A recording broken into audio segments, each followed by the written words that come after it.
One of the most common compliments that I get is on my skin. Everyone wants to know what I do from skincare to procedures. So I trust it all to Skinworks Wellness in Hendersonville, Tennessee. Let me tell you, they know what they're doing. Whether it's hydrofacials to fillers or a full skin reset, they've got you covered.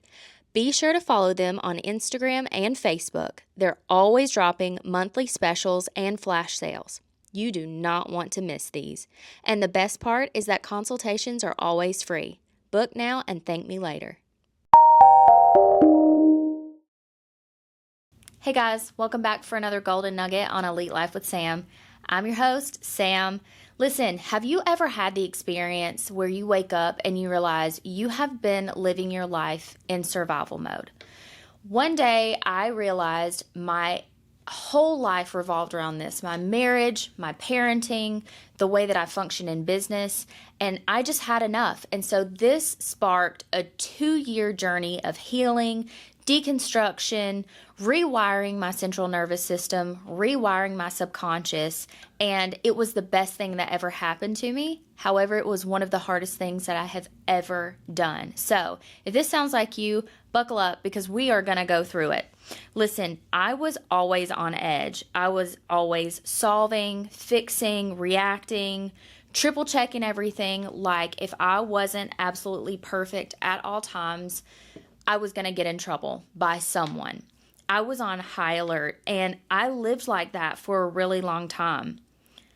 And I thought that that made me a better person. I wore this like a badge of honor, and I thought that I could just handle everything that life threw at me. You know that saying, what doesn't kill you makes you stronger? I was the Hulk at this point. And that's not really something that you should say proudly. Just because you have survived every hard day doesn't mean you have to live life like you did on every hard day of your life.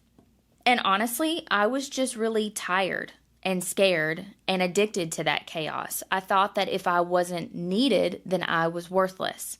I have absolutely been in times where I've lost control and snapped at people that were really close to me and that I loved. And I would lash out, and then I would go and cry by myself because I was so ashamed of the way that I had reacted. I always felt really small and weak afterwards, and that shame just kind of hung around with me for days, or sometimes weeks, to be honest. And that version of me was really reactive and really emotional. And this isn't even something that I'm proud to talk about, but I feel like if this is something that can resonate, and probably does resonate with a lot of women my age, then it wasn't all for nothing. I reacted fast, but it wasn't always smart or strategic, if that makes any sense. I made decisions out of a place of panic, not a place of empowerment. And I knew that had to change.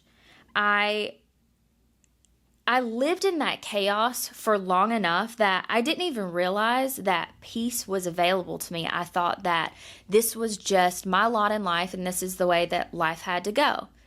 I was so wrong. Elite Customs isn't just building cars, they're building a culture. As a female owner in a male-dominated industry, we are proud to pioneer a new kind of experience with women in mind, one where women feel empowered and inspired in the custom car space. From wraps to audio and everything in between, Elite is a full-service custom shop that makes your dreams a reality. Women want badass rides too, am I right?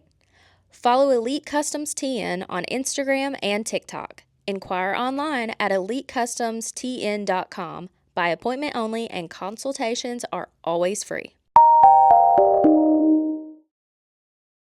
What changed is when I finally stopped and asked myself this one question: who am I when I'm not reacting? Really think about that. Like, taking positive action, not reacting to someone else's actions. If I'm not rushing off to fix a problem or mass texting, or if I'm not in the process of having to defend myself, if I'm not people pleasing or over explaining, or trying to be liked by everybody, then who am I actually at my core? Recently, I've had some real daggers thrown at me, professionally and personally. And this isn't necessarily from people that I'm close to or clients, but in my own industry, it's actually coming from other shops, which you may be surprised to hear. There is a lot of drama in the auto industry. And it being a male-dominated industry, it came as a surprise to me because we are preconditioned to think that women are the dramatic gender. You couldn't be more wrong. I've always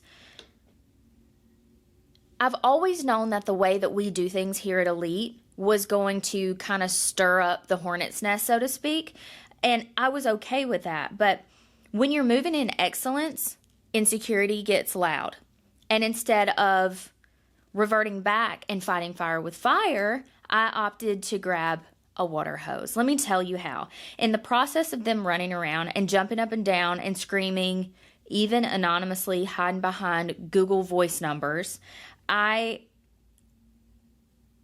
it only really makes us look better because we're able to leverage the lies into exposing truths about us and our operation. Fear and confidence cannot coexist in the same space. Listen to that again. Fear and confidence cannot coexist in the same space. I don't have to defend myself from every lie that's thrown my way. I just have to continue living in truth, living in the light. And understanding that moment of clarity gave me real true confidence that I don't have to react to every little thing that comes my way. I just have to decide what type of action, what type of person, what type of story I want to live out and proceed. It's not really a performance. It's a preconceived idea of how I want to be and how I want to be perceived. I don't mean posting everything on TikTok and Instagram from a quote unquote boss bitch energy because that still screams insecure. I mean the deep, grounded, unshakable energy that says, I know who I am, I know what I'm building, and I don't need to be reactive anymore. So what does real confidence look like to me now? Real confidence is quiet and subtle. Yes, I still have my sense of humor. Yes, I turn things that I go through on an everyday basis into, spicy, saucy little funny TikToks. That's always going to be me because that's this kind of sense of humor that I have. But I'm not chasing validation, and I don't necessarily need to be understood by the masses anymore. So here's what I want you to really take away from this episode. Your peace is not weak.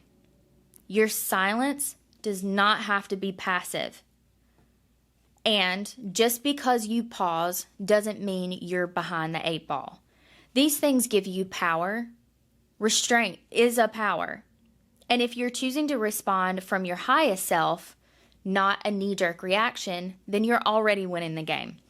And if you've been addicted to chaos like I have in times past, listen, no judgment. I totally get it. I lived through it too.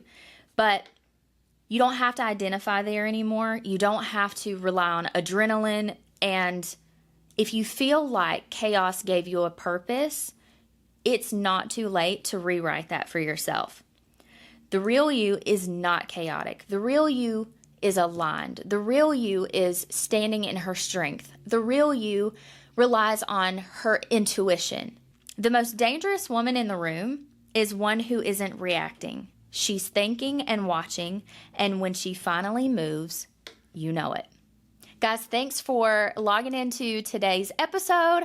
As always, continue commenting, sharing, liking, and messaging us. We love hearing from you, and we love you being part of the conversation. You guys give me so many ideas of topics and things that we can talk about on the episode. Now listen, we are starting to compile guests for season 3, and what we're really focusing on are the more unknown type of guests. If you have a really cool, inspiring, crazy story, make sure that you send it in to us so that we can reach back out and see if there is a good time to get you in on the podcast, because we are sharing everyday heroes, everyday strengths.